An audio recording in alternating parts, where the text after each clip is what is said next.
Corey Dillon is upset, feels disrespected, and made some interesting comments about the Bengals and the Ring of Honor. We get to those, and I explain why Corey is right and wrong. That's next, right here on Cincinnati Bengals Talk.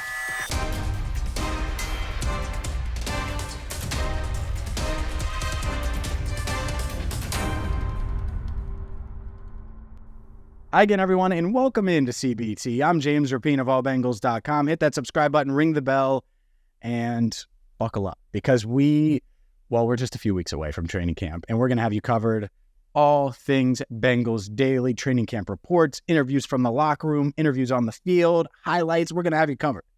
So that's why you got to come to Cincinnati Bengals Talk, not just during camp, but all season long. We got you covered, and well, we had you covered on Thursday. A great conversation with Paul Dehner Jr. of The Athletic. If you missed that, we discussed Joe Burrow's potential extension, T. Higgins, Jonah Williams, Lyle Collins, Joe Mixon, all in one spot. And speaking of Paul was able to catch up with Bengals legend Corey Dillon. And Corey had some interesting things to say. As you look at it, this Bengals Ring of Honor has been a long time coming.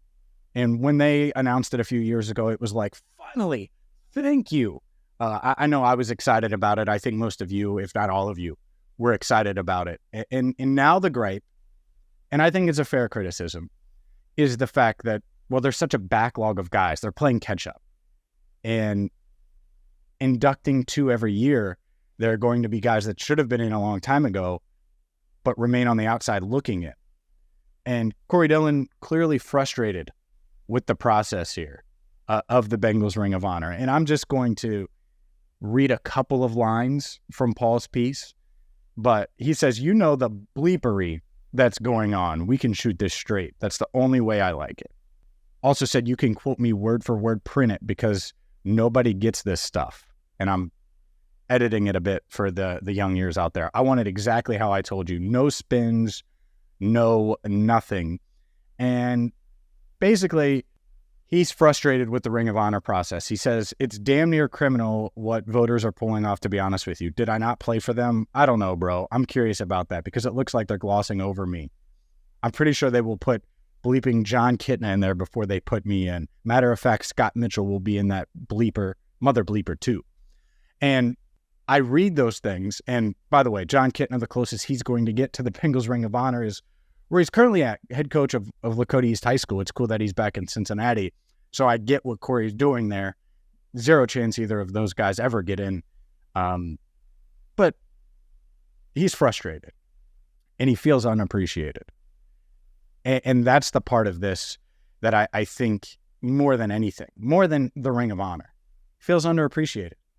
Feels like what he did from 97 to 03, and I'll say 97 to 02. 03 was a rough year for him, but from 97 to 02, he was one of the best running backs in the game and was the main reason you turned on to watch the Bengals because they had the worst quarterback play. They probably should have just had Andrew Fox-Miller dropping back to play quarterback during that time.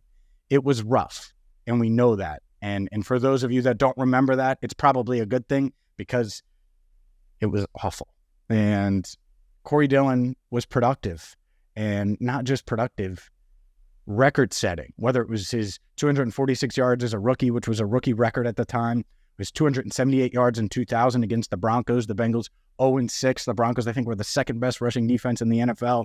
Corey Dillon sets the NFL's rushing record and just crushes the Broncos en route to a 31-21 victory at PBS. Like, I know how great Corey Dillon was. But these quotes, it's frustration. And it's frustration because he feels unappreciated. And I think there are a lot of former Bengals that feel that way. And the Bengals have done such a good job, I think, of bridging that gap over the past couple of years. But clearly, that bridge hasn't fully been built. And those feelings haven't fully been healed, whatever you want to say. And in Corey, I actually met him in 2017 during the Bengals 50-year anniversary and met him on the field at PBS at the time, now Paycor Stadium. And really nice dude, guy that certainly, because I remember asking him about Joe Mixon because it was Mixon's first year. And guy that certainly, cares.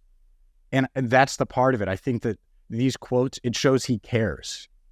And he wants to feel like what he did in Cincinnati, even though it was arguably the worst stretch in team history. One of them, certainly. I mean, the 0-2 team is the worst team in team history. He wants to feel like what he did mattered and that people didn't forget. And so I think that the solution here, everyone's debating, oh, well, expand the Ring of Honor, add more candidates, all of these things. Fine, we could do that. We could talk about Corey Dillon's Hall of Fame credentials and go down that line. But look, if Corey Dillon gets in this offseason, well, there's going to be someone on the outside looking in. Like, should Corey Dillon get in over Chad Johnson? I don't think so. I think Chad should get in. And Corey also went on to say he doesn't want to put it player for player, specifically named Chad and said he's the greatest receiver in franchise history. He should be in too. The problem is when you feel unappreciated, the Bengals finally, and this is in players' eyes, get a Ring of Honor. Then you look at it and you say, well, if you finally get a Ring of Honor and you're only going to put in 2 guys each year, there's going to be this backlog. And so they just need to feel more appreciated. I think that's the way to do it. Unless you're going to expand. Maybe you expand the Ring of Honor and that's the solution. Other than that, just honor guys of the past and try to bridge that gap and communicate and show that they matter. And that's the part of it where I think Elizabeth Blackburn, ownership in general, has done a much better job in recent years, but clearly it hasn't, those fences haven't fully mended yet. Because just reading this, I don't think Corey, and I don't want to speak for him, but I don't think just getting in the Ring of Honor is going to fix it. I think it's a relationship thing. It's a legacy thing. It's a wanting to feel appreciated thing because he is the Bengals' all-time leading rusher. He's arguably the best running back in team history. I think James Brooks would have something to say about it. I probably lean Dillon, but I watched Dillon. I miss Brooks. Brooks played in relevant games, in Super Bowls, in playoff matchups that were just so huge, and he was such a big part of that offense in the 80s that I don't know if I want to go that far to say best running back in team history for Corey Dillon, but Brooks is right there, and so Dillon's right there. So to me, this is a respect thing, an appreciation thing, and I think that's what it comes down to.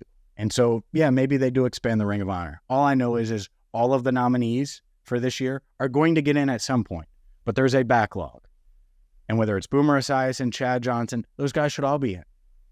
It's just going to take some time. For years, I wanted the Bengals to have a Ring of Honor. I'm sure you wanted the Bengals to have a Ring of Honor.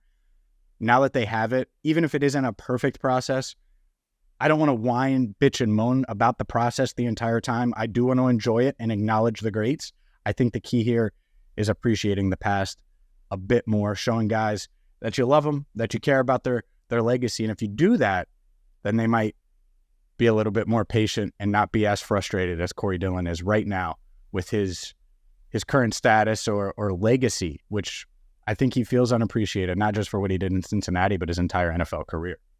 Today's video was brought to you by Rivertown Inkery and rivertowninkery.com. If you're looking for orange and black gear, maybe you want a bourbon glass. My Tiger Rocks glasses are go-to on bourbon nights. Maybe you just want a Cincy pint glass. There's so much and so many awesome things at Rivertown Inkery, whether it's their Findlay Market location, which you should absolutely check out if you're going to training camp or coming in for a preseason game this season, or their location on Madison Road in Hyde Park, Oakley area. You could go to rivertowninkery.com as well. So, Corey Dillon, you're appreciated, man. One of the best players in franchise history for sure. I think if the Bengals bridge that gap, boom, this will be settled. Or they could expand Ring of Honor. No doubt. I wouldn't be against that. Maybe two sub. See, what do you do? 2 sub 1990 players and then 2 modern players. Like, it's been a while now since people watch Corey Dillon play. Some of you probably haven't. A lot of the season ticket holders have watched you play, though, Corey. And I do think you are appreciated. So it's one of those things. It's not a perfect process. We'll see what happens. I understand Corey's frustration. At the same time, he's going to get in. If it's not this year, certainly in the near future. For Andrew Fox Miller, our channel coordinator, I'm James Rapien. Thank you so much for watching right here on Cincinnati Bengals Talk.